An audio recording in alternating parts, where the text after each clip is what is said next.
자, 안녕하세요. 2023년 12월로 넘어갔죠. 12월 1일. 오늘 또 불금입니다. 불금 좋아요. 우리 또 인사드려야죠. 자, 하나, 둘, 셋. 안녕하세요. 세월간입니다. 자, 오늘 불금 증시 대응 잘 하셨는지 모르겠는데 국내 증시가 오늘 좀 개별 이슈들이 굉장히 좀 많았어요. 그래서 네. 오늘은 미증시를 좀 짧게 말씀을 드리고 바로 국내 증시로 이어서 이슈들 어떤 것들이 있었고 그 해당되는 종목들은 또 어떻게 움직임을 이루어졌는지 그걸 오늘 한번 풀어보도록 하겠습니다. 네. 자, 미증시 먼저 좀 봐야겠죠? 저희가 저번에 말씀했던 그런 조정이 지금 나오고 있는데 네. 한번 말씀을 좀.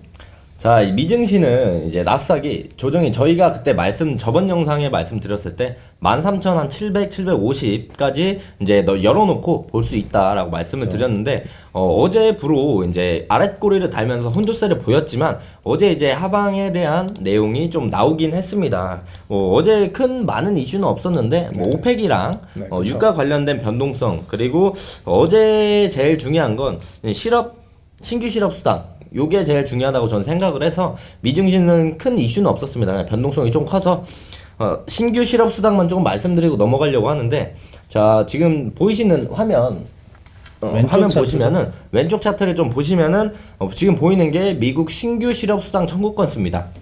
요걸 보시면 요번에 네. 예측치보다 덜 나왔어요. 그렇다면 이제 고용이 좋다라는 뜻으로 해석을 할 수 있는데 이게 이번 수치만 보면 되는 게 아니고 요 차트를 한번 보시면은 바닥에서 실업 수당 청구 건수가 올라오고 있는 그림을 보여주고 있죠. 최근 보시면 좀 올라오는 모습을 보여주고 있기 때문에 그렇다면 고용은 크게 봤을 때 둔화가 되고 있다는 뜻이고 그렇다면 금리 인하 가능성이 좀 올라간다라고 볼 수 있고요. 네. 그렇죠. 네, 이 이야기와 반대로 GDP가 조금 올라가고 있어서 그 부분이 좀 혼조세로 어제 마감한 이유 중에 하나지 않을까 생각이 좀 들고 유가 관련해서도 이 증시에 영향을 많이 주잖아요. 그래서 이 유가 관련해서 말씀을 좀 드려보면 사실 이 오펙 플러스 회의를 앞두고 유가가 계속해서 상승하는 모습을 보여주면서 이 석유의 강한 감산으로 이어지면서 이 유가가 급등하는 모습을 보여주지 않을까 하는 그런 우려가 있었지만 그쵸. 이 사실 오펙 회의를 해보니까 유가가 내려갔거든요. 막상 해보니까. 네. 그래서 그 이유가 뭐가 있었을까 제가 생각을 해봤어요. 근데 저희가 시장 참여자들이 기대한 이 석유 감산 수치에 비해서 네, 그렇죠.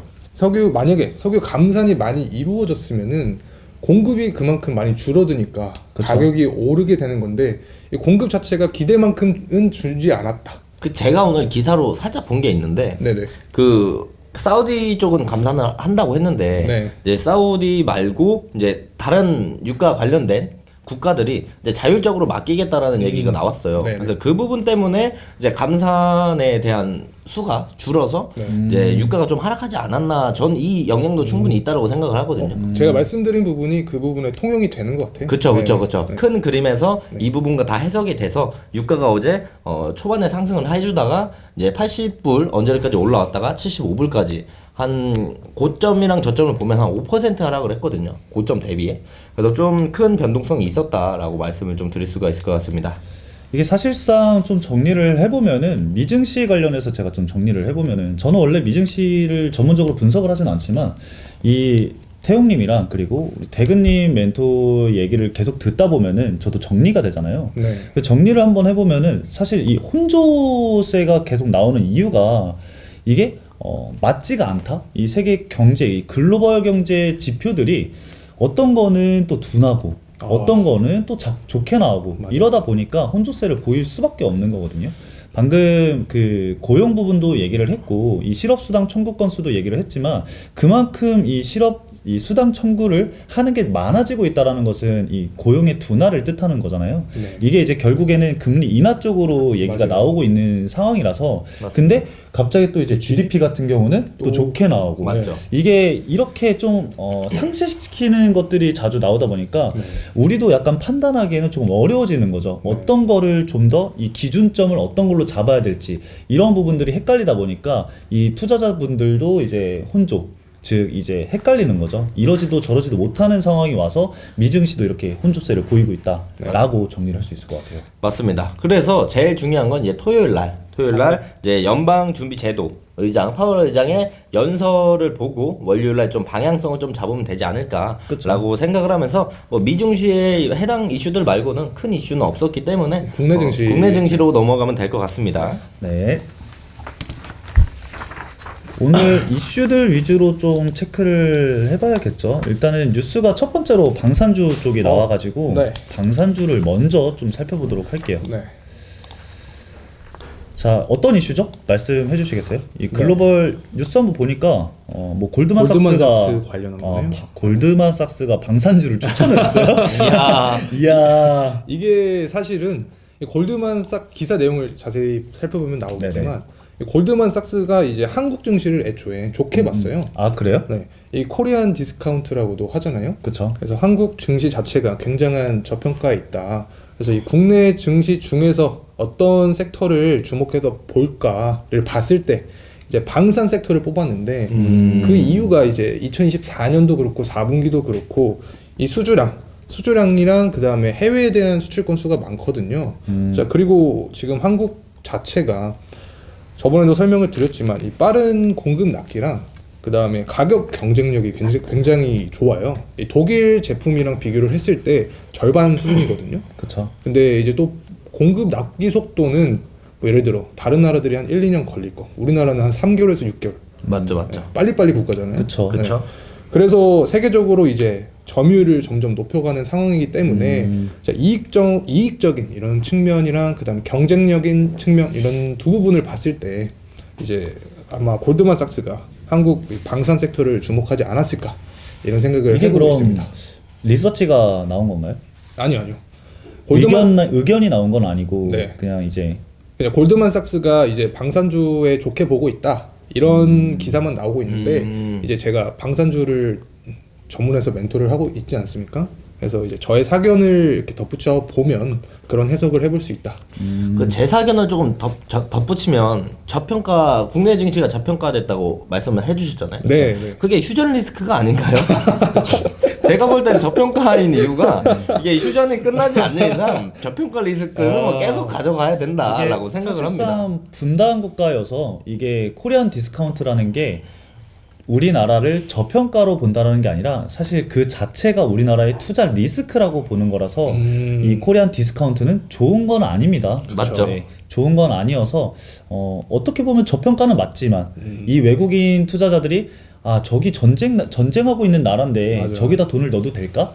언제든 전쟁이 터질 수 있는 나라인데 약간 이런 인식이 있기 때문에 외국인 투자 자금이 그렇게 규모가 커지지가 않고 있는 거고, 우리나라가 또 그 MSCI 선진국가 쪽으로 편입이 안 되는 이유 중에 하나도 원래 그게 있었거든요. 맞아요. 근데 요즘에는 좀 그걸 개선해 나가려고 좀 하는 게 보여서, 근데 이번에 또 공매도 금지를 하는 바람에 아, 그렇죠. 네, 그쵸. 이번에 또 이 MSCI 이 선진국가 쪽으로는 좀 더 지켜봐야 된다. 네, 말씀이 굉장히 맞는 것 같은 게 이 기업의 펀더멘털 부분만 봤을 때는 사실 아까 말씀해주신 것처럼 저평가라고 볼 수 그쵸. 있는 기업들이 많거든요. 그렇죠. 근데 이 주식시장 자체가 이 펀더멘털로만 움직이는 게 아니기 때문에 이 심리 요소가 굉장히 중요하게 작용을 하잖아요. 그렇죠. 그래서 아까 말씀해주신 이제 북한과의 그런 대립관계 이런 부분이 외국인 투자자 입장에서는 상당히 리스크로 작용을 할 수 있기 때문에 이 부분이 많이 반영이 되지 않고 있나 생각을 해봅니다. 그래서 방산주가 좀 긍정적으로 볼 수 있지 않나 라고도 또 역으로 생각을 해볼 수가 그리고 있어요. 또 그래서 우리나라가 이 기술력도 좋은 걸 수도 있습니다. 지금 그렇죠. 이제 전쟁 중에 있기 때문에. 맞아요. 그렇죠. 아, 정확하세요. 그렇죠. 네. 저희 나라는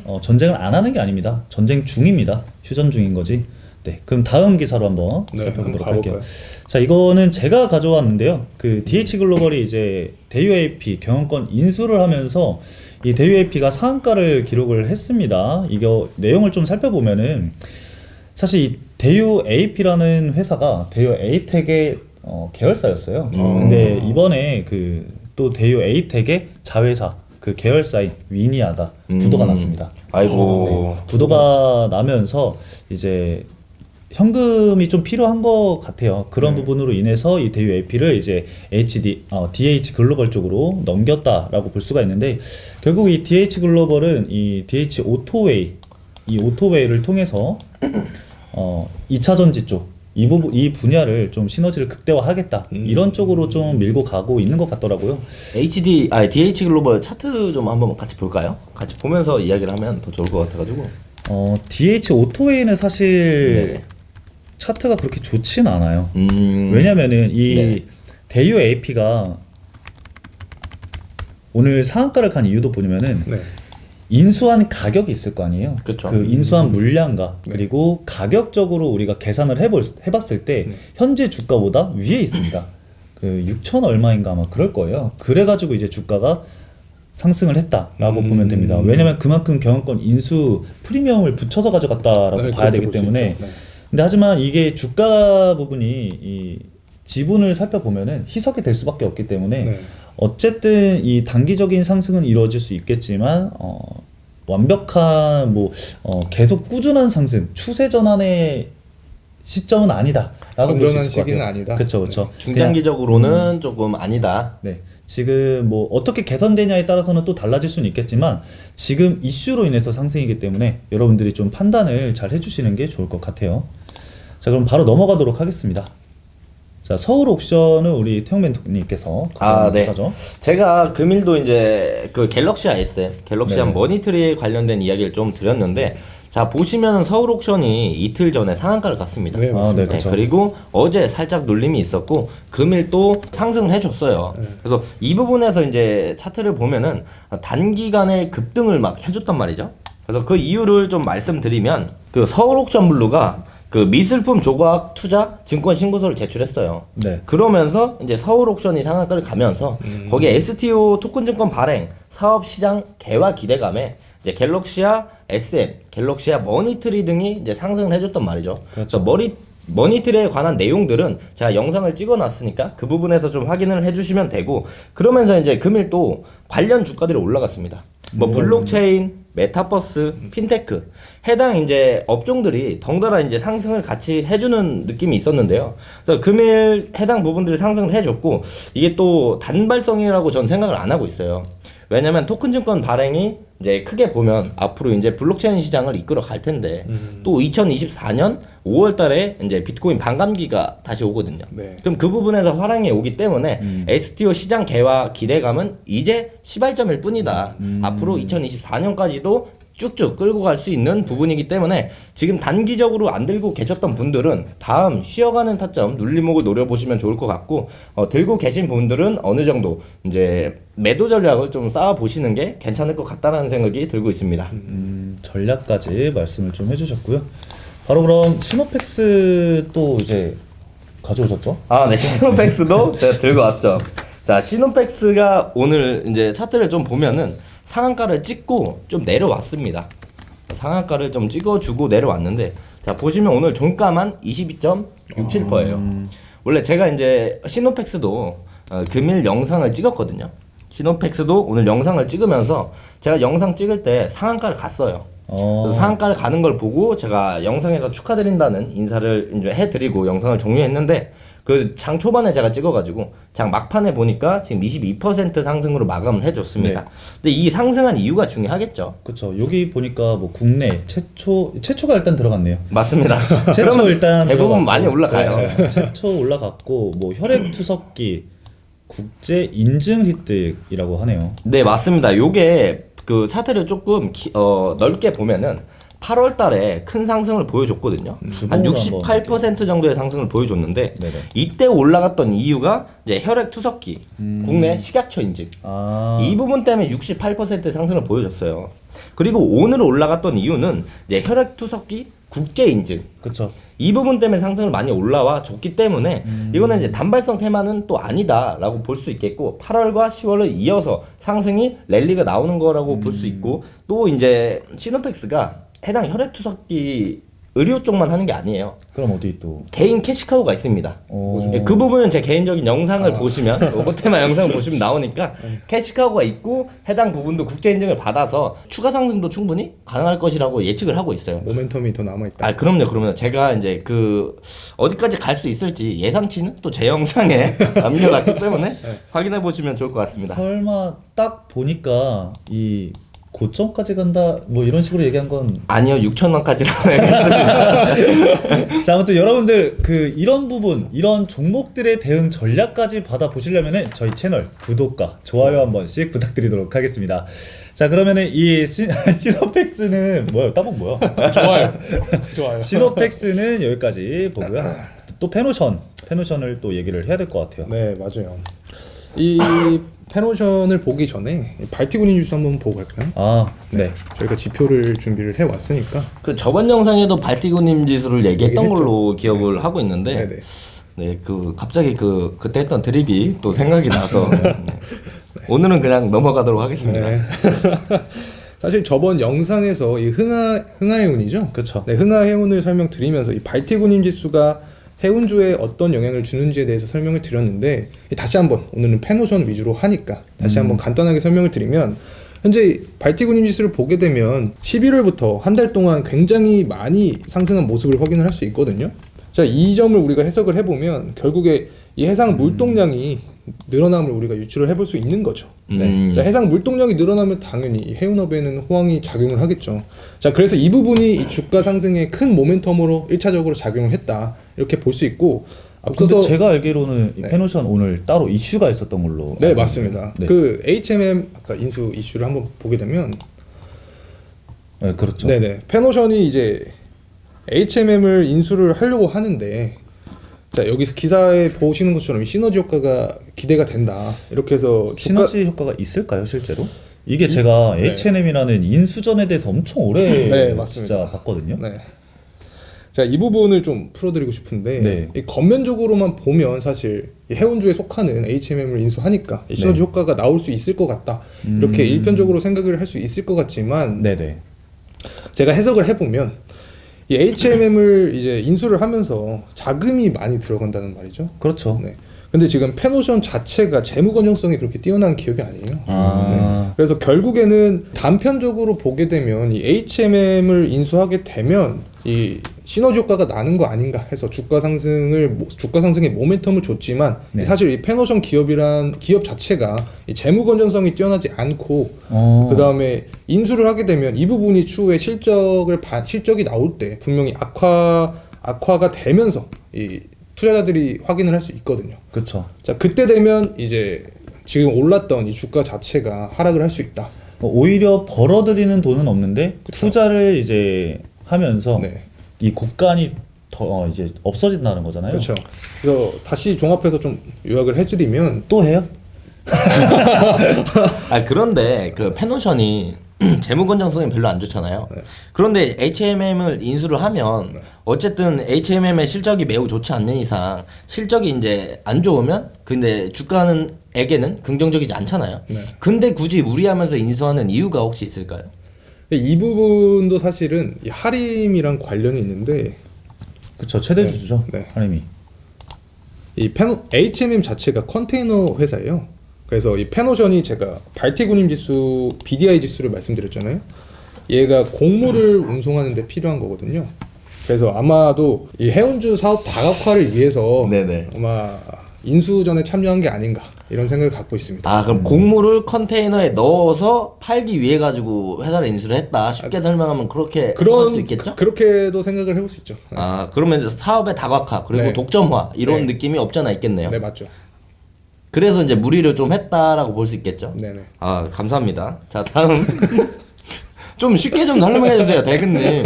뭐 자꾸 발바닥 발틱 이런 거 하지 말고 어려워. 좀 더 쉬운 단어로 써주세요. 네, 알겠습니다.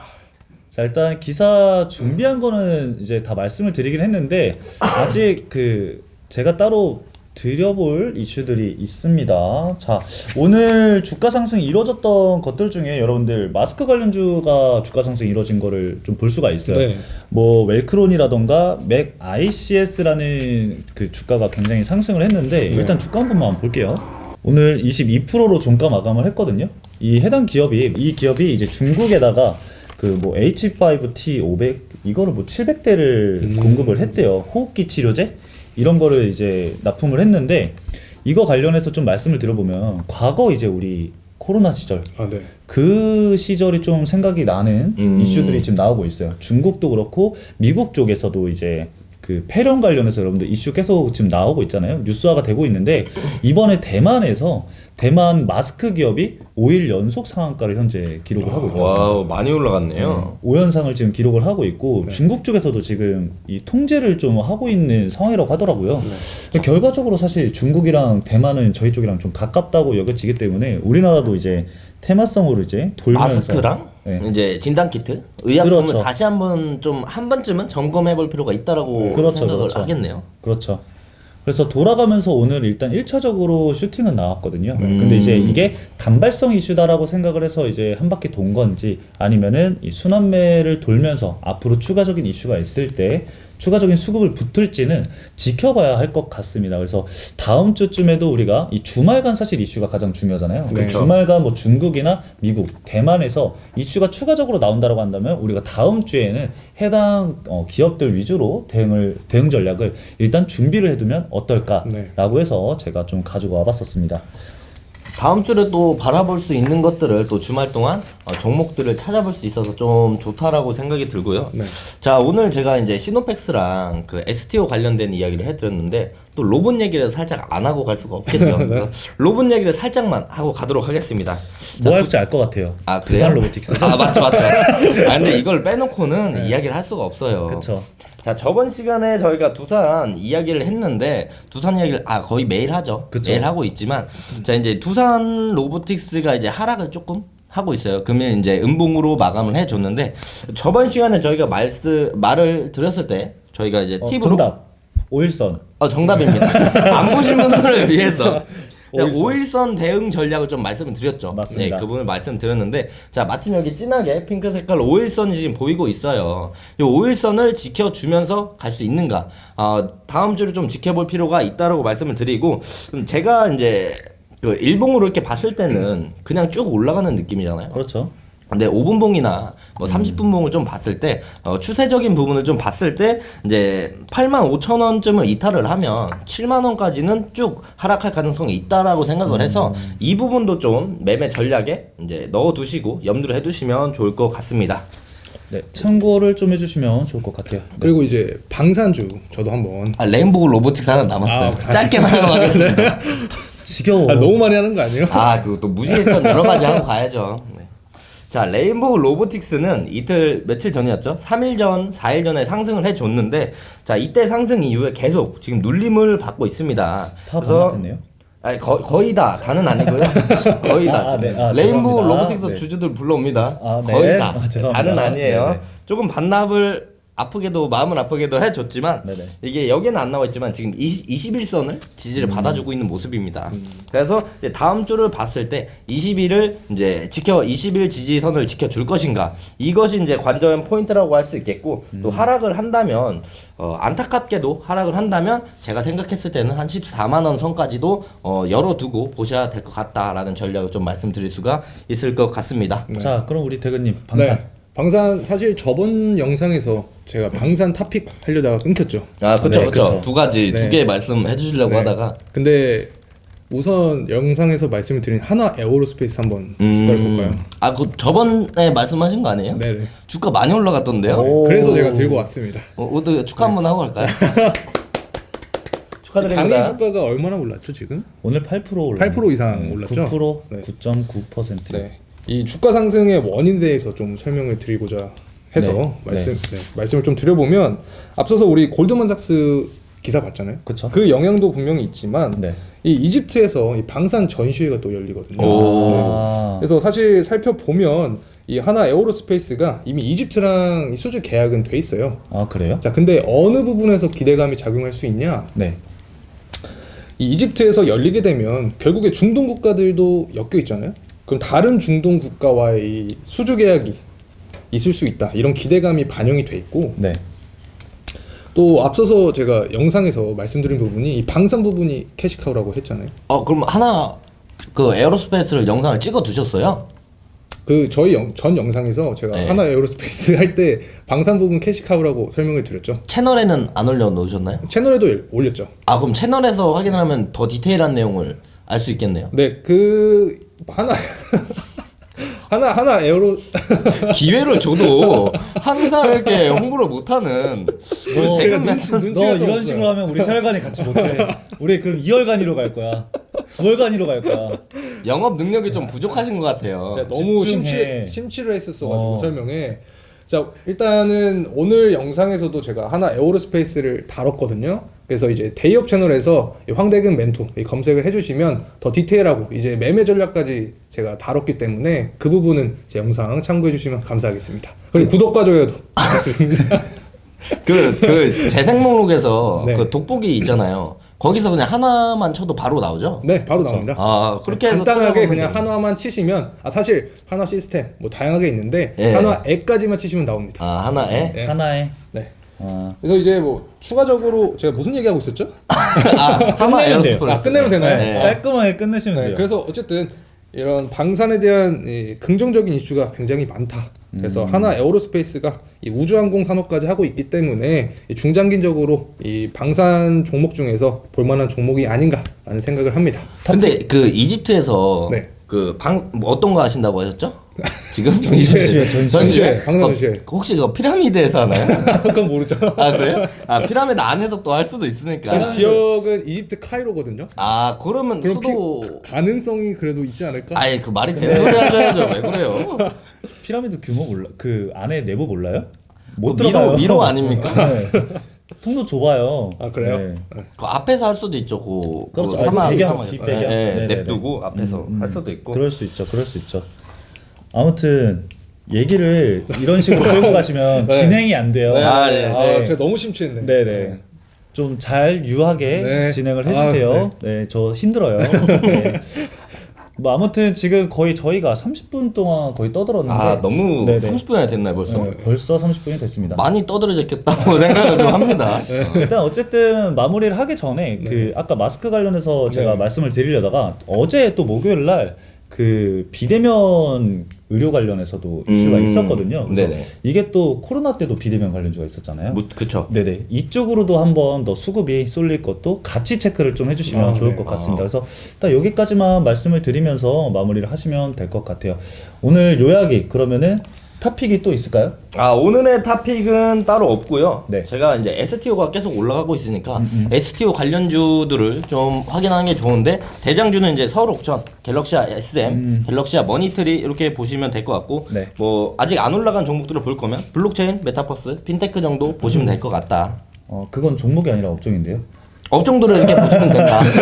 나머지 이걸 다 말씀드리면 너무 길어져요. 너무 길죠. 오케이 예. 오케이 요약. 네 대근님. 네, 오늘 이제 제가 말씀드린 요약을 해보면 결국에 이 해운주에서는 페노션이 주목해 볼만했다. 그리고 이 페노션에 대한 이슈는 결국에 이 발태군 인수가 상승하고 있다. 그리고 HMM에 대한 인수도 이 호재로 작용을 하는데 제가 이 부분은 단편적으로만 생각하면 안 되고 추후에 나오는 이 재무 악화까지 고려를 해야 된다. 자, 그리고 방산 부분에서는 계속 강조드렸던 하나 에어로스페이스. 네. 그 방산에 대한 이 수주 플러스 또 이집트에서 일어나는 이 방산 전시회 그리고 더 나아가서 우주항공까지 오. 그럼 수주 공급을 좀 기다리면 되겠네요. 맞죠? 그렇죠. 네. 공급 이슈가 있으면은 추가적으로 상승 나올 수 있다. 네. 그렇게 좀 보면 되겠네요. 네. 그리고 이집트에서 이제 다른 중동 국가와 이 수주 계약이 일어날 수도 있다는 그런 기대감. 길어요. 기대감. 그 마지막으로 구독하고 좋아요도 필요하지 않나요? 네. 구독 좋아요 해주시면 저희 채널 이건 뭐예요? 자, 마지막으로 정리해 주시면서 마무리해 주시죠. 네, 일단 뭐 2차 전지는 딱히 오늘 드릴 말씀은 없을 것 같아요. 다 정리를 해서 제가 영상을 촬영해서 올려드렸으니까요. 궁금하신 거는 저희 채널 들어오셔서 채널 구독 한번 눌러주시고 저희 영상 한 번씩 이제 좋아요 한 번씩 눌러주시면서 원하시는 정보 받아가시면 좋을 것 같습니다. 자, 오늘 세월간이 이번 주 세월간이도 여기까지 말씀을 드리면서 마치도록 하겠습니다. 오늘도 시청해주셔서 감사합니다. 안녕.